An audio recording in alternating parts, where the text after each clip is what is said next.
Good morning, thank you very much. I'm actually half Tibetan, half English, but I've lived here for so long that as an outsider I feel I've got a fairly good understanding of the country.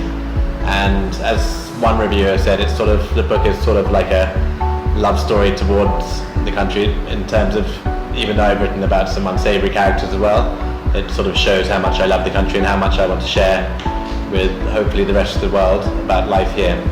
I chose short stories because it meant I could deal with more characters, and unusually compared to most short story collections, I've tried to link every story into one overall theme and story where everyone sort of jumps from one story to the other, the characters. And there's a story, for example, about a personal trainer in the gym who stalks one of his clients. There's a story about a maid from her point of view. There's a story about a young lady who has to give up her baby because she was raped. So I'm dealing with some fairly controversial topics. In some cases it's a very sad read, in some cases it's a difficult read, but I hope overall that it's an enjoyable picture about what Sri Lankan life may be like. It's just been launched by Pan Macmillan in India, and so the books have just arrived here as well, and I'm not doing any official launch, but I'll be doing some signings later on, and it's available at all bookshops here. And basically, as I was mentioning earlier, I'm a bit nervous just waiting for the response from people, because you put quite a lot of work into it, so obviously you don't want people to hate it, but at the moment the sales seem to be good, and I'm looking forward to hearing what people say.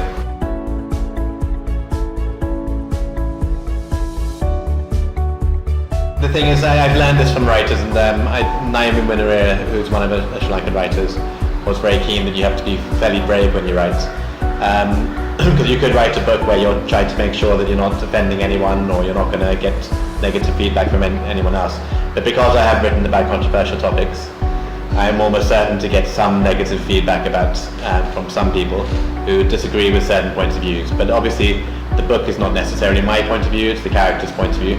And part of the thing I wanted is, yes, for people to debate these issues. A lot of the issues are sort of issues which are becoming more prevalent in the modern age.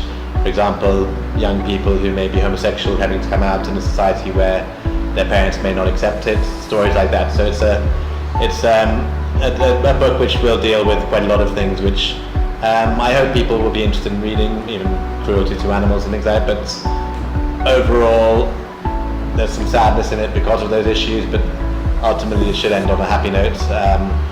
But as I've heard from a writer like Naomi or other good writers, that if you don't get some people angry, then you probably haven't written a book worth reading.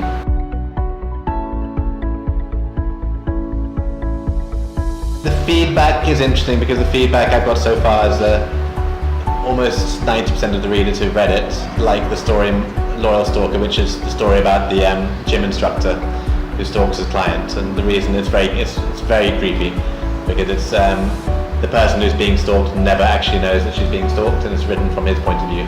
So I really enjoyed writing that because I quite enjoy writing creepy things, because essentially I'm a bit of a coward, so I would be terrified if anything happened to me like that, but it's nice to be able to write about it, and I love watching sort of creepy shows. There's another one sort of based in a high school which is about a student coming out, which to be honest is a story I've heard from another country, and I just transferred it to a school here. And I liked writing that because it was, again, it made me personally think about the difficulties for people in those situations, which maybe I would not have thought about otherwise. And so, I mean, a lot of stories were like that. I liked writing the story about a maid from her point of view, because obviously they're very often taken for granted, that they're normal people with normal lives, and it's nice to sort of actually put yourself in the position of seeing that possibly most of us don't treat them as well as they should be treated. So I loved the story, I loved writing it, probably much more than people will enjoy reading it, but it was enjoyable because there were so many different characters I could play with.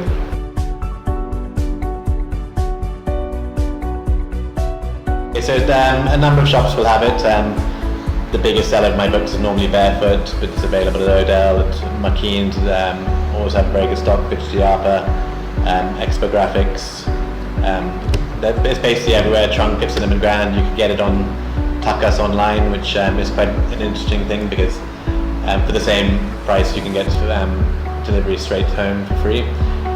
So it should be widely available. It's just a question of then I have to monitor to make sure that stocks are maintained in all the shops.